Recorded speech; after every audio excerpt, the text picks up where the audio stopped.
madokachere mabuja akanaka tauya nadzo nhau dzakanaka dzanyasi zuva rechimakumi mairi noribodzi mumwedzi uno wakurume.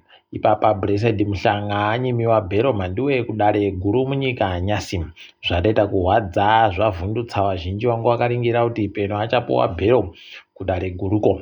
Ipapa gweta rache Chris Mhike ranga riri kutoteketa kuti haiwa taakubenuka pokare dzasi kwatakabva kuti tione kuti wanotipa bachere bhero tiwanyepe kuti haiwa chinjai futi maifungira makaita ikweyo.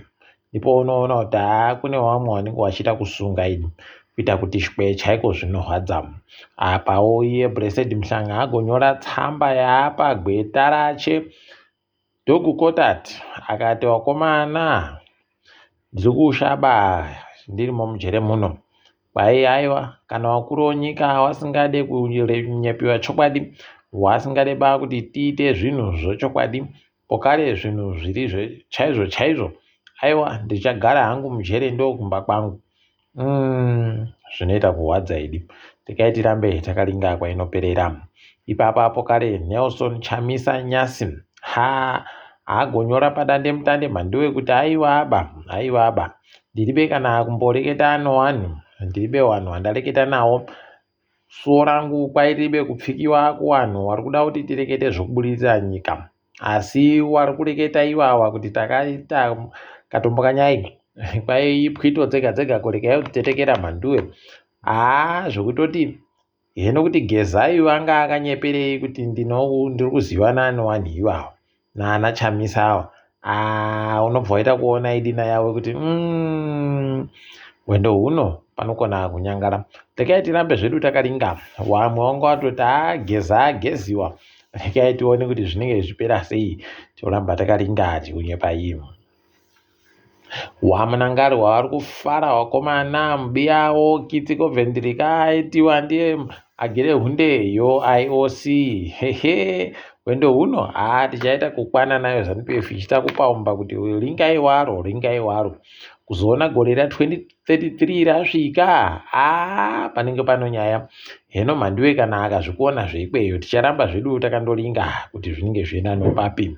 Ipapa upokare wamunangarwa Nyasi waita chinhu chakanaka chokureketa kuti kwai tsaona yagoitika paDZ papa mhandiwe kwai ngaitiwe tsaona yenyika. Tiri kuramba tichizvitenda kaizvi kuti vanhu vanokona kuchibatsiwawo nozvokubatsira zvinobva kuhurumende. Pokare tanyepiwa kuti Nyasi kwapfa mumwe zvokuti vanhu vapfa ipapo patsaunayo wasere mhandiwe paribe chizvinu tikuramba tichindoti mweya yawapfawa ngairambe yakazorora murugare. Henona yawe kuti zvichapera sei. Wamunangarwa Nyasi wanga wakaunganiwa nevabiyawo panhandare yondegeyo muHarare wachienda kuNamibia koringa kupanana masimba kuri pamutemo kwaitiwa ikoko.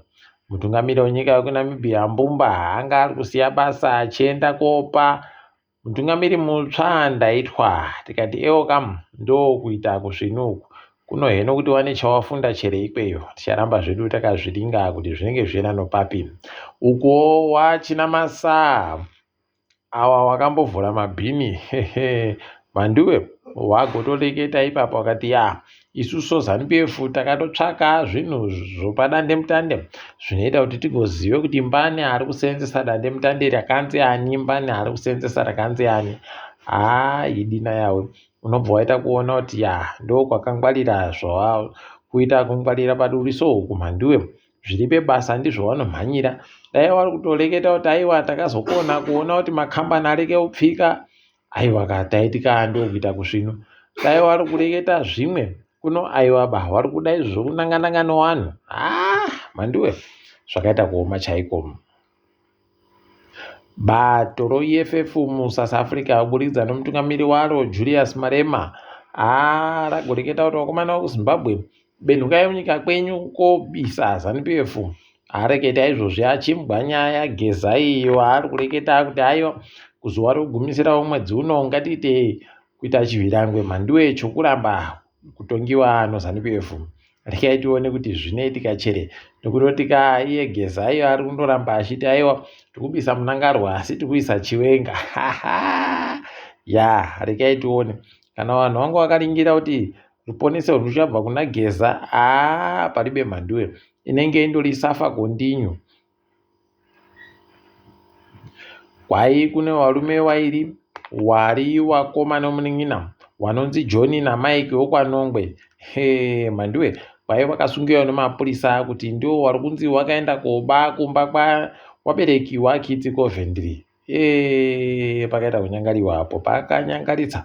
Hino kuti vachaiburika chere kwai vagotoba mbasha dzaagosenzesa kubhakucha mumaolimpiki maakaenda kobhakucha. Mhanduwe hino ticharamba zvedu takaringa kuti zvinenge zvichienda nopapi.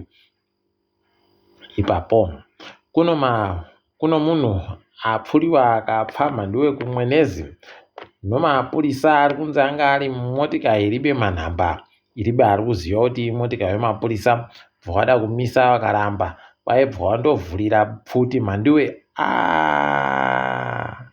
Muitiro wakadari unorwadza unorwadza kuhwadza chaiko. Apa munhu apfuriwayo kwai ana makore 20 basi. Mapurisa aya aiti Zimbabwe yakanyanya. Rekai tirambe tichiringa kuti zvinogumira kupi.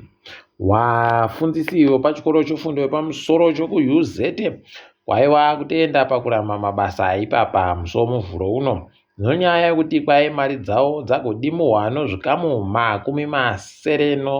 87% pachirungu. Rekai tigoona kuti zvinenge zvichienda nokupi nokuti pane chanja chopfene chinenge chichiitika ipapa ticharamba takazviringa hedu tichikunyepai. Idi kuita muZimbabwe imhosva inhamo. Makambani kunyangwe makambani ari kunze kwenyika anondobatiwa noZimbabwe. Kureketa kuno zambuko roBeit Bridge wakomana kwai kupfuura nozvitunha motika idzo motika dzinotakura zvitunhadzi kwai kana iri kombi inenge iribe yakatakura chitunha iribe kamwana museri kwai inobhadhara wakomana madhora 40 ibodzi. Kana yaita kamwana yakutobhadhara madhora 85 $85 pachirungu. Unobva waita kuonana yawe kuti apa kundomukirira kuti zvatobvira chaita chii chachinja chii chaita kuti zvidando chii paribe chinoreketiwa. Ende iyi imari bayo kunzi kana kuti hurumende iri kuda kuzoti kana kuti imari iri kundoenda iyo kuno Zim Borders wakomana kuzoona topedza haidi nayo zvinenge zvakurwadza. Rekai yavo vagopindire havo wegani. Ipapa apo kare wakomana weZimbabwe zviri kunyadzisa wakomana pavari kunadzira kotamba neNigeria. Ndisu tiripo takaita kusunga muhwe mhanduwe kuita kuhwadziwa chaiko. Rwanda chaiyo nyika isingazikane kutamba bhora iri pamusoro pedu. Ipapo ndipo unoona vamwe vari kuritaira kureketa kuti kwai Kiti Coventry akanga ari mukuita tusvinu. Eokamu. Rekai tirambe takanyarara hedu. Tikaringa dzirikitika pasi rese. Mutungamiri weNamibia anga akaunganirwa noAbiy Mhanduwe. Aiwa zvanga zviri kunakidza. Wese watungamiri wenyika nevamwe wakambopinda kunyanya kuSouth Africa kuku wanga waripo wese. Wamwe watobvana naJoyce Banda wekumarawi waye wese wanga waripo kuuya koringa achitambidziwa chimuti. Kuti makorokoto kuna iye ndaitwa. Rekai tigoona kuti zvaaitwa achaita sei. Ticharamba takazviringa. Nhandare yondege yoHeathrow Mhanduwe yadoka yakapfikiwa kwai kwagopfuta mwoto wakagwarasha Mhanduwe nokugwarasha nomajenareta yawo pokare. Idi unobva waita kuzvisaya kuti kohoko nai chii chakiitika manje. Ipapa iyo nhandare iyoyi ndiyo nhandare inozikanwa kuti inhandare inosvika ndege dzakawanditsa muEurope mese. Zvati zvamboitika bai zvirikai tigoona kuti zvinosvika kupi. Ipapa apo kare kuIreland kwai anonzi Conor McGregor ati ndakutodawo kupinda kuita mutungamiri wenyika ndada kutopindawo ipapo. Rekai tigoona kuti achaita hwaTrump chere kana kuti anenge achiita sei. Tinokunyepai Mhanduwe. India iri kupemberera izvezvi kuti kwai marasha okubikisa iwaya atagoboya pasi pa kubvira nokubvira asvika bhiriyoni romatani. Wari kumiraba, wari kuita kufara. Kwai bhiriyoni romatani mhandiwe, kuti vanhu vedu vanopfuura bhiriyoni waboye chokudya, waboye magetsi, zvinu zvakanaka. Tikai tirambe tichiringa hedu. Trump agoreketa kutoti vakomana vanhu vari kuita basa rokupisa kana kuramba kutenga dzimotika dzotezera.